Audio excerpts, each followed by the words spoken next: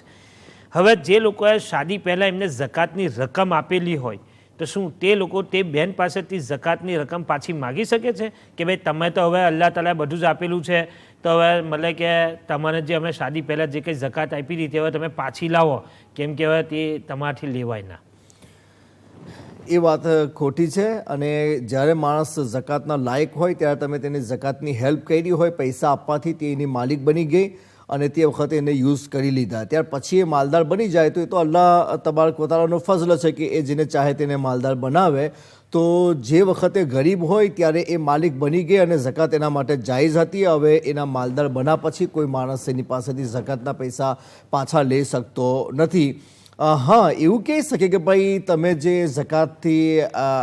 ઝકાત પહેલે લીધેલી છે, બહેતર એ છે કે તમે એ ઝકાત જે તમે પોતાની ડખે યુઝ કરી હતી, તમને અલ્લાહે શક્તિ આપેલી છે તો એના જેટલી રકમ, એટલે કે ઝકાત નહીં, એના જેટલી રકમ કે ભાઈ ચાલો આપણે પહેલાં ગરીબ હતા ત્યાં આટલી ઝકાતના પૈસા આપણે લીધેલા છે નહીં, તો આપણે તેને નફળ બનાવીને ગરીબોની હેલ્પ કરી દઈએ. તો એ બોને ગરીબોની જો હેલ્પ કરવા માગે તો અલગ વસ્તુ છે, પણ જે માણસ ઝકાત આપે તે તો હવે માલિક છે જ નહીં, એને તો કહેવાનો પણ હક નથી કે પાછું માગી શકે. જ્યારે ઝકાત આપી તો એ માલિક બની ગયો, તો જે વખતે એને જાયઝ હતી ત્યારે માલિક બન્યો, હવે તમે પાછી કેને માગી શકો છો? એટલે પાછી ના માગે ના, કોઈ ગુંજાઈશ અગર કોઈ જબરદસ્તી કરે તો એની ઝકાત અદા ના થઈ શકે,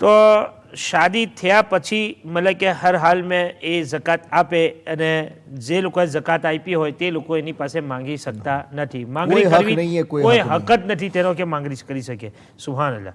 ઠીક. હઝરત, આપણી સાથે દાઉદભાઈ લંડનથી સવાલ પૂછેલો કે ડિલિવરીના સમયે, એટલે કે જે એમની રેસ્ટોરન્ટ યા ટેકઅવે પરથી જે કંઈ મતલબ કે ડિલિવરી કરવા માટે જાય છે તો તે લોકોને જેમના ઘેર જાય છે તો તે લોકો ડિલિવરી પર 1-2 પાઉન્ડ એક્સ્ટ્રા પણ આપે છે, તો શું હવે તે પૈસા ગરીબોને યા મસ્જિદમાં આપી શકાય?